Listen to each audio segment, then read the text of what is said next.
Hi friends, আজি মই share কৰিম ৰৌ মাছৰ ৰেচিপি।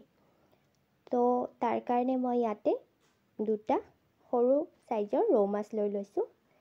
এটা মাছ 3-4 টুকুৰা হৈছে। ইয়াতে দুটা মাছ একেলগে এনেকৈ ফ্ৰাই কৰি লৈছোঁ। লাইট ফ্ৰাই কৰিম, ডিপ ফ্ৰাই নকৰোঁ। তো এনেকৈ মাছ দুটা মই মাছৰ পিচ কেইটা ফ্ৰাই কৰি ল'ম।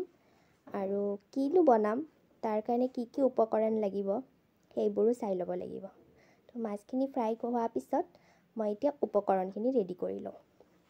ইয়াতে পিঁয়াজ লৈ লৈছোঁ, দুটা সৰু সাইজৰ পিঁয়াজ, এটা মিডিয়াম সাইজৰ বিলাহী আৰু কেঁচা জলকীয়া। এইখিনি গোটেইখিনি মই পেষ্ট কৰি ল'ম।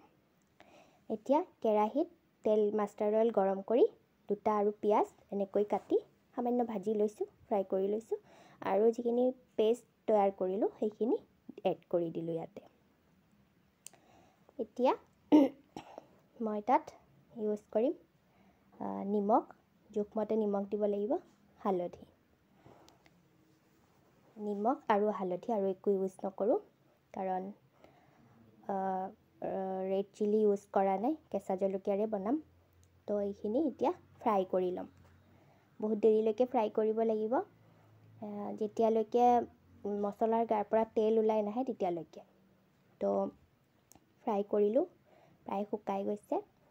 তো এতিয়া ফ্ৰাই হোৱাৰ পিছত মই ইয়াতে জোল দি দিম। গৰম পানী এড কৰিছোঁ, তো গৰম পানী এড কৰিলোঁ।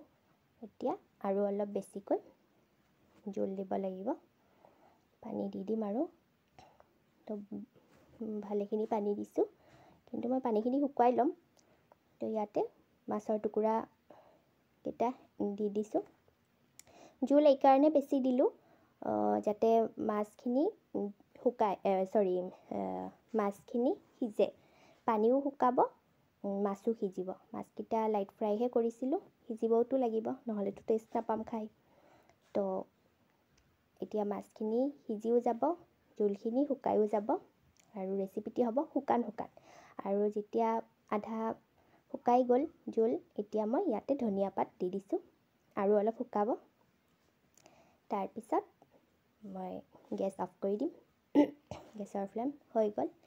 এটা ছাইড এনেকৈ হৈ গ'লে আৰু এটা ছাইড এনেকৈ দি দিম। প্ৰত্যেকটো মাছ পিছকে এনেকৈ দিম। তো এই ৰেচিপিটোৰ নামনো কি হ'ব আপোনালোকে মোক কমেণ্টত জনাব।